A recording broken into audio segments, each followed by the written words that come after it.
Şu güzelliğe bakın. Sünger gibi çeker. Lokum gibi olmasını istiyor muyuz? 1, 2, 3, 4.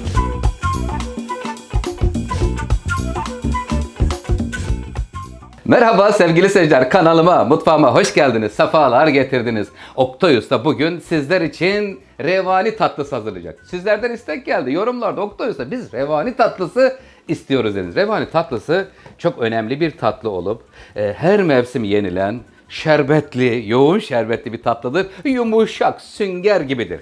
Evet efendim, şimdi revani tatlısında 4 tane yumurta, sevgili seyirciler, 1 su bardağı toz şeker, 1,5 su bardağı un, 1 çay bardağı irmik, 1 çay bardağı çiçek yağı, 1 paket vanilya, 1 paket kabartma tozu. Burası revani için gerekli olan malzemeler.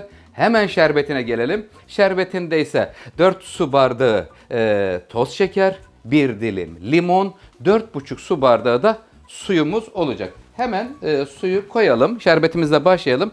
Bismillahirrahmanirrahim. Şifa olsun. Şimdi Oktay Usta bu şerbet bana fazla yoğundur derseniz azaltabilirsiniz. O zaman ne yapmak lazım? 4 su bardağı şekeri sevgili seyirciler 3 su bardağına düşürebilirsiniz. Fazladır diyenler için. O zaman suyu da düşürmek lazım. 3 bardak şeker 4 su bardağı su ile hazırlayabilirsiniz. Az şekerli olsun derseniz. Ama benimki hatırı sayılır. Yani orijinal hali bu şekildedir sevgili seyirciler. Tamam, şerbetimizi koyduk. 4 su bardağı şeker, 4,5 su bardağı su, 1 dilim limonla birlikte ocağın altını yaktım. Sıra geldi kekine. Heyecanlı ana. Bismillahirrahmanirrahim. 4 tane yumurta. 60 gramlık yumurtalar. Sevgili seyirciler, şöyle alayım. Yumurtaları yanıma alacağım. Sizlerin rahat görebileceği önüme de açayım. Gelir misin canım şöyle? Tamam. 4 yumurta oda sıcaklığında olması çok önemli bir püf noktasıdır. Tatlıyı hazırlayacağınız vakit 1 saat, 1,5 saat önce buzdolabından yumurtaları çıkartınız. Oda sıcaklığına gelsin. Şeker kolay erir, performansı iyi olur. Ondan dolayı söylüyorum. Evet. Köpürtme süresi 3 ila 4 dakika arasında olacak. 1 su bardağı toz şekerle birlikte köpürtüyorum. 4 yumurtayı. Son derece kolay bir tatlı ama püf noktaları ve detaylarıyla yaparsanız neticesi güzel olur. Hadi bakalım.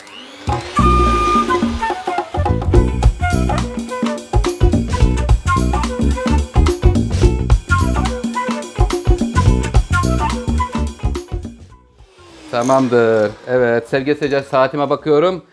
Tam 5 dakika oldu. 5 dakika köpürttük. Şimdi 1 çay bardağı çiçek yağını döküyorum. Ayçiçek yağı döktükten sonra sadece bir döndüreceğim yağ ile. Yağın karışması gerekiyor.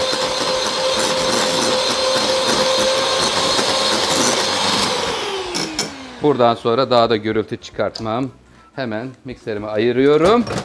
Ve buradan sonra sevgili seyirciler artık spatula ile devam edeceğiz. Bakın köpük köpük görüyor musunuz sevgili seyirciler? Revani tatlısı köpük köpük olması gerekiyor.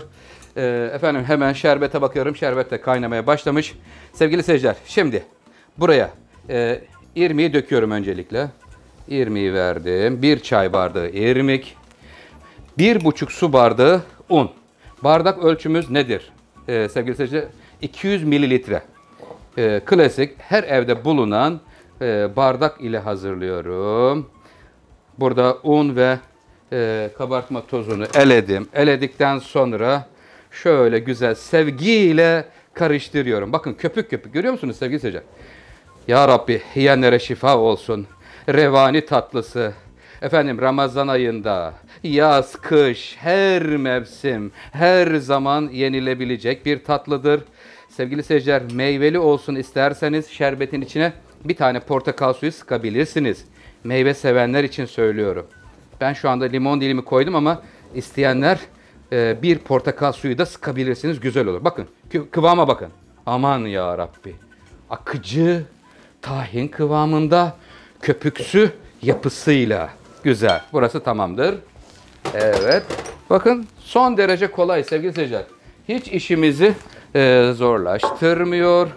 Tamamen kolay. Birazcık hemen kabımızı Yağ döküp yağlıyoruz. Hemen şöyle çiçek yağıyla, bir kaşık yağıyla yapışmasın diye. Tamamdır. Pişirme püf noktasını da vereceğim şimdi sizlere. Şerbetimiz kaynamaya başladı. Kaynamaya başladıktan sonra sadece 7 dakika. 7 dakika kaynatmamız gerekiyor. Çok kaynatırsak ne olur? Fazla kaynattığınızda aşırı yoğunlaşmış olur.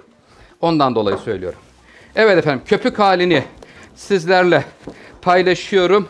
Sevgili seyirciler, bakın görüyor musunuz? Krem gibi. Bismillahirrahmanirrahim. Evet efendim, yağlanmış olan fırın kabımızın içine 4 yumurta ile hazırladığımız revani harcımız sevgiyle iniyor bakın. Şu güzelliğe bakın. Aman ya Rabbi. Herkesin evinde olacak.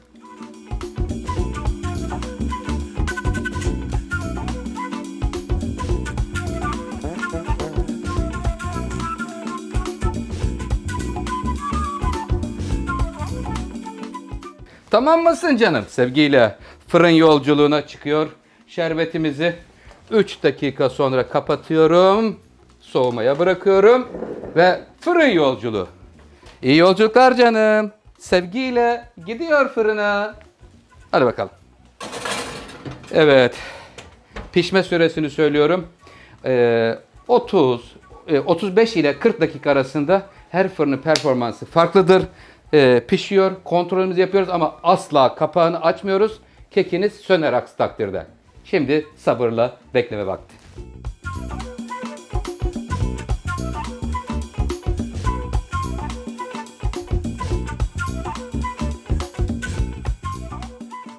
Revani tatlımız fırından çıkma vakti geldi. Kapağını açıyorum. Evet, güzel güzel pişmiş. Alalım şimdi tatlımızı. Hemen süreyi de sizlerle paylaşacağım. Kaç dakika piştiğini. 30, 35, 40 dakika. Evet, 40 dakika oldu. Tam çünkü attıktan sonra saatime baktım. 40 dakikalık süre geçti.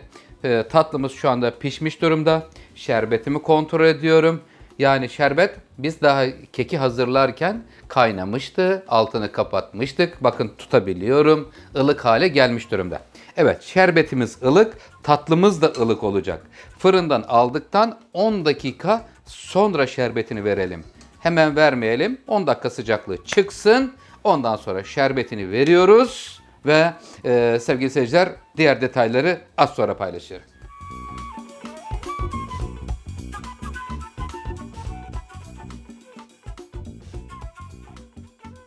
Tatlımız 10 dakika geçti. Şimdi hemen size alt kısmını da göstermek istiyorum. Bakın tabana yakın olduğu için alt kısmı da güzel pişmiş. Evet efendim. Şimdi şerbetini verme vakti diyoruz. Şöyle döndüreyim.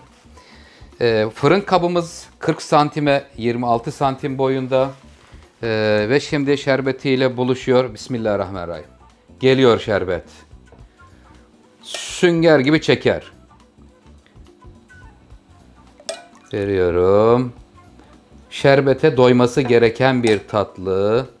Çok sever şerbeti. Çünkü içindeki irmik, sevgili seyirciler, bayağı bir şerbet çekebilen bir özelliğe sahiptir.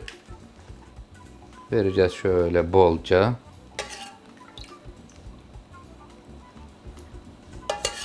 Hatta görelim. Çeker misin canım lütfen? Yavaş yavaş çekiyor. Az bekleyelim isterseniz. Bir görelim. İstenilirse kürdanlar da batırılabilir. Ama batırmaya gerek yok. Zaten çekecek. Başladı görüyorsunuz. Az önce üzerinde bolca şerbet vardı. Şimdi hemen hemen neredeyse bitti sayılır.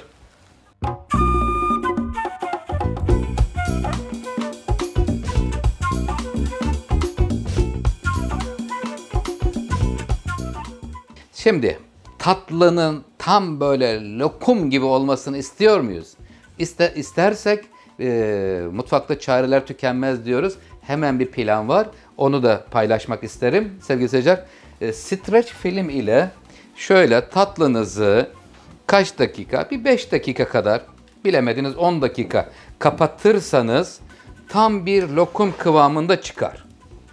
Bakın şimdi çekti şerbetini. Bu streç film çektiğimiz zaman ne yapacak? Oradaki ılık ortam dengesini sağlamış olacak. Bir yapalım, görelim isterseniz. Ben istiyorum ki böyle ağzınıza attığınızda gerçek manada lokum gibi böyle iftar sofrasında, normal zamanlarda, misafiriniz geldiğinde, çay saatlerinde her vakit yenilebilen bir tatlı. Bakın şimdi üstü hemen bir buharlaşmaya başlayacak. Orada ne oluyor? Şöyle bir nemli ortam olup ve irmiğin içeri doğru şerbeti çekmesine yardımcı oluyor. Bekliyoruz. 10 dakika sonra açacağım. Serin ortamda yani buzdolabına kaldırdım. 1, 2, 3, 4. Revani tatlımız 10 dakikalık süresi geçti. Streç filmi açacağım. Arada ne gibi farklılık oldu onu da göreceğiz. Neredesin canım? Ha gel burada.